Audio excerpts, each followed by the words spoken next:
পরিবারের জন্য কত কিছুই না করে, দিন রাত পরিশ্রম করতে থাকে যাতে তার পরিবারের প্রয়োজন পূরণের জন্য অর্থ রোজগার করতে পারে।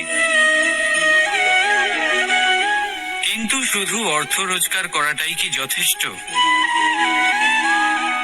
আপনি বলবেন হ্যাঁ, নিশ্চয়ই। অর্থ দিয়ে সবকিছু পাওয়া যায়, বিদ্যা পাওয়া যায়, বাড়ি পাওয়া যায়, ওষুধ পাওয়া যায়, আর কত কিছুই না পাওয়া যায়।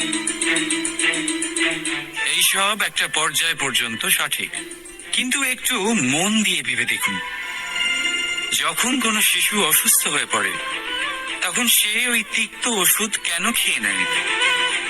এই জন্য কারণ ওর পিতা সেই ওষুধ অর্থ দিয়ে কিনেছে?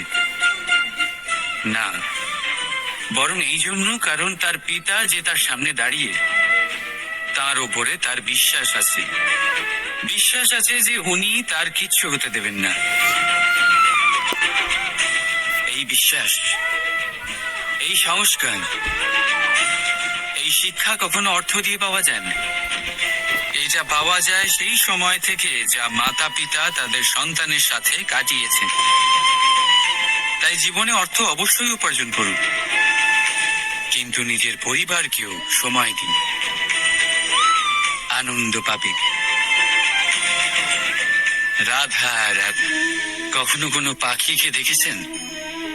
যখন তারা ডিম পাড়তে প্রস্তুত হয় তখন তারা সবচেয়ে আগে একটা স্থান খোঁজে, একটা স্থান যা বর্ষা, রৌদ্র আর শত্রু থেকে সুরক্ষিত হয়। তারপর তারা বাসা তৈরি করে, তারপরেই ডিম পাড়ে। আর তারপর যখন সেই ডিম ফুটে তার সন্তানদের জন্ম হয়, সে তাদের খাবার খাওয়ায়, তাদের রক্ষণাবেক্ষণ করে। কিন্তু যখন তাদের ডানা গজায় তখন না সে তাদের খাবার দেয় আর না তাদের বাসা বানাতে শেখায়।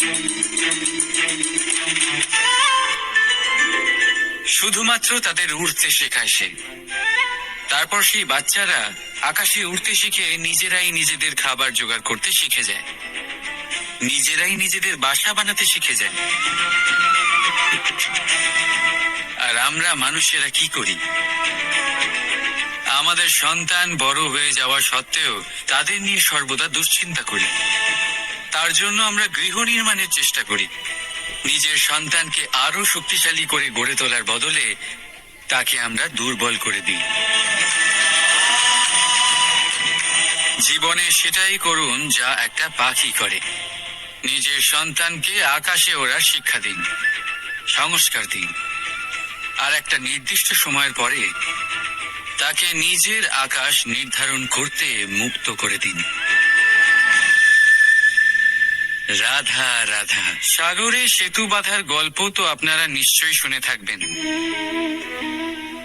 রামচন্দ্রের সেনাকে 100 যোজন সমুদ্র অতিক্রম করে লঙ্কায় আক্রমণ করতে হতো। সেতুকার নল আর নীল সেতু বাঁধার উপায় বের করল, কিন্তু প্রশ্ন ছিল সেতু বাঁধা কি করে হবে? সমুদ্র অত্যন্ত গভীর, কত পাথর দেওয়া হলে এই বিশাল সমুদ্র অতিক্রম করা সম্ভব হবে? তখন এক উপায় নির্ধারিত হলো। পাথরের ওপর লেখা হলো রামের নাম, আর যখন সেই পাথরগুলোকে সাগরে ফেলা হলো সেগুলো ভাসতে লাগলো। এবারে কেউ বলবেন এটা রামচন্দ্রের নামের মহিমা, কেউ বলবেন এটা নারায়ণের কোনো জাদু, কিন্তু না, এটা রামচন্দ্রের সেই গুণ, ওনার ব্যক্তিত্বের সেই মহান দিক যা ওনার প্রতিনিধিত্ব করেছে। তাই সেই পাথরও সাগরে ভেসে ওঠে।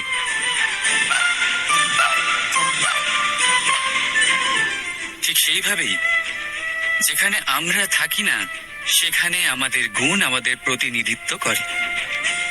আমাদের নামের শক্তি আমরা নিজেরাই তৈরি করি, আমাদের কর্ম দিই, আমাদের গুণ দিই। এবার সিদ্ধান্ত আপনার যে আপনার নামের সাহায্যে কেউ বিপদ থেকে উদ্ধার হবে নাকি আপনার দুষ্কর্মের ফলে কেউ ডুবে যাবে। ভালো করে ভেবে দেখুন। রাধা রাধা। কখনো এই প্রকৃতির দিকে তাকিয়ে থাকবেন। এই প্রকৃতি অনেক ধরনের শিক্ষা দেয়। কোন একটা গাছকে দেখুন কিভাবে সে মাটি থেকে জল শুষে নেয়। সে ঝড় হোক বা হোক কড়া রোদ সব সহ্য করে এবং অবশেষে সে ফল ধারণ করে। আর সেই ফল উৎপন্ন করার পরে সে ফল কিন্তু সে নিজে গ্রহণ করে না, এই সংসারকে প্রদান করে, যাতে পশু পাখি মানুষ তারা এই ফল গ্রহণ করে শক্তিশালী হয়ে উঠতে পারে, সুস্থ থাকতে পারে। সেভাবেই নদী, সরোবর এরা নিজেরাও কিন্তু নিজেদের জল গ্রহণ করে না, মাটিকে প্রদান করে, পশু পাখিকে প্রদান করে। সূর্য নিজেও নিজের জন্য প্রজ্বলিত হয় না, সে প্রকাশ ছড়িয়ে দিতে চায় আমাদের সবার কাছে, সে আলো পৌঁছে দিতে চায়। এই প্রত্যেকের কর্মে পরমার্থ নিহিত আছে, আর সেই জন্যই এদের সকলকে পুজো করা হয়। তাই মনে রাখবেন, আপনার কাছে জীবন যাপনের অতিরিক্ত যা কিছুই আছে তা পরমার্থের জন্য।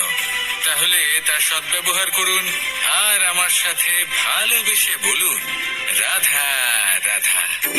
আমরা প্রত্যেকেই অবশ্যই এমন সময় দেখেছি যখন অনেকগুলো সমস্যা একসাথে আমাদের জীবনে এসে পড়ে। সমস্যা আমাদের প্রত্যেকের জীবনেই থাকে, আমরা তার সমাধান খুঁজতে চেষ্টা করি, কখনো সমাধান খুঁজে পাই, আবার কখনো যতই চেষ্টা করি না কেন কোনো সমাধান খুঁজেই পাই না। আর যখন এটা হয় তখন মানুষ অত্যন্ত বিচলিত হয়ে পড়েন। নিজের আত্মীয় স্বজন, নিজের বন্ধু বা সংসার এদের উপরে এই দোষ চাপিয়ে দেন যে এদের জন্যই এই সমস্যা এসেছে।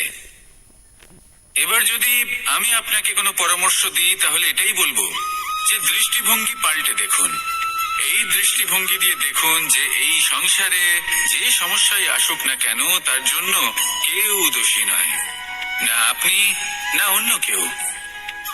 এই পুরো খেলাটাই আপনার মানসিকতা, আপনার দৃষ্টিভঙ্গির, আপনার মনের। কিভাবে বোঝাচ্ছি, যখন আমাদের মন শক্ত থাকে তখন কঠিন থেকে কঠিনতর পরিস্থিতিও আমাদের জীবনে খুব বেশি হলে প্রতিস্পর্ধা হয়ে থেকে যায়। সেখানে যদি আমাদের মন দুর্বল থাকে তখন অল্প কঠিন পরিস্থিতিও আমাদের কাছে খুব বড় সমস্যা হয়ে যায়, তাই না? একটা শক্ত মন কঠিন পরিস্থিতিকে প্রতিস্পর্ধা হিসেবে দেখে আর তার মধ্যে ওটা সুযোগ খুঁজে নেয়। আমাদের শুধু এটাই করতে হবে। এই সংসারে অন্য কাউকে দোষী মনে করলে আপনার সমস্যা দূর হয়ে যাবে না। সেই জন্য এই সংসারকে দোষ দেওয়ার বদলে এই সমস্যার মূলে চলে যান, সেটাকে বুঝুন, নিজের এই মনকে শক্ত করে তুলুন। যদি আপনার মন শক্তিশালী হয় তাহলে এই সংসারে অনেক বড় বড় কঠিন থেকে কঠিনতর পরিস্থিতিও যদি আসে, আপনার জীবনে যতই বড় বড় সমস্যা আসুক না কেন আপনার লক্ষ্য লাভে বাধা দিতে পারবে না। আসুন আমার সাথে ভালোবেসে বলুন রাধা রাধা।